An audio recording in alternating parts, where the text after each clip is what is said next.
Bureau chief 11 news سے ضیاء الرحمان کی report کے مطابق پیٹرول کی مصنوعات کی قیمتوں میں اضافے اور بڑھتی ہوئی مہنگائی کے خلاف پاکستان مسلم لیگ کاف کے سینئر نائب صدر سندھ سردار الہی بخش انیل بھٹی نے سکھر میں 11 نیوز کے بیورو چیف سے گفتگو کرتے ہوئے کہا کہ موجودہ حکومت نے پیٹرول کی قیمتوں میں اضافہ کر کے غریب شہریوں کو سب سے زیادہ متاثر کیا۔ روزمرہ اشیاء آٹا، گھی، تیل اور چینی کی قیمتوں میں اضافے نے غریب مزدور کی کمر توڑ دی۔ مزید انہوں نے کیا کہا، یہ دیکھتے ہیں۔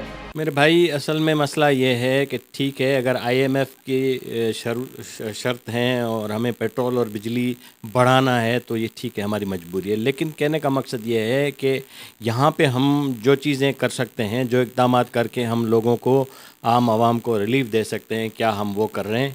بالکل بھی نہیں کر رہے ہیں۔ آپ کی مارکیٹ کمیٹی بالکل غیر فعال ہے، آپ کے پرائس کنٹرول والے جو بھی ہیں وہ بالکل غیر فعال ہیں۔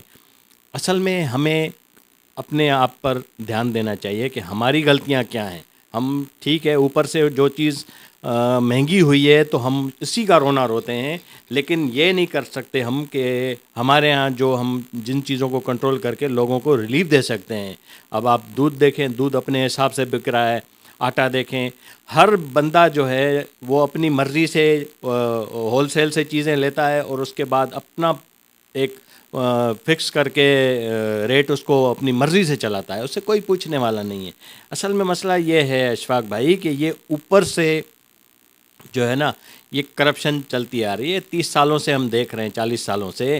جن لوگوں کے آپ دیکھو تو صحیح، آپ کی یہ اسمبلیاں جو ہیں یہ ضمانت زدہ، 80% آپ کی اسمبلیاں ضمانت زدہ، ان لوگوں سے آپ توقع کر رہے ہو کہ یہ عام لوگوں کو ریلیف دیں گے؟ سوال ہی پیدا نہیں ہوتا۔ ان لوگوں سے آپ کوئی ریلیف کی توقع نہ کریں۔ آپ مہربانی کر کے جلد سے جلد ایسے لوگوں سے جان چھڑائیں۔ ان لوگوں کو اور ان کے خاندانوں کو، جو بھی نیب زدہ ہیں یا کورٹ میں جن کے کیس چل رہے ہیں یا جو بیل پر ہیں، مہربانی کر کے ان سے اور ان کے خاندانوں سے جان چھڑائیں۔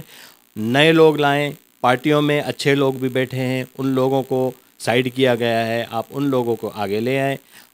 آپ کا جو مسئلہ ہے مین کرپشن ہے۔ یہ لوگ بستر مرگ پر پڑے ہوں گے، اس کے باوجود بھی یہ لوگ کرپشن سے باز نہیں آئیں گے، کیونکہ یہ عادی ہو گئے ہیں کرپشن کے۔ آج کل دیکھیں آپ، یہ ٹھیکیدار قسم کے لوگ ہیں، چند لوگ ہیں جو پارٹیوں کو چلاتے ہیں، کیونکہ وہ پارٹیوں کو پیسے دیتے ہیں اور پارٹیاں انہیں پروموٹ کرتی ہیں۔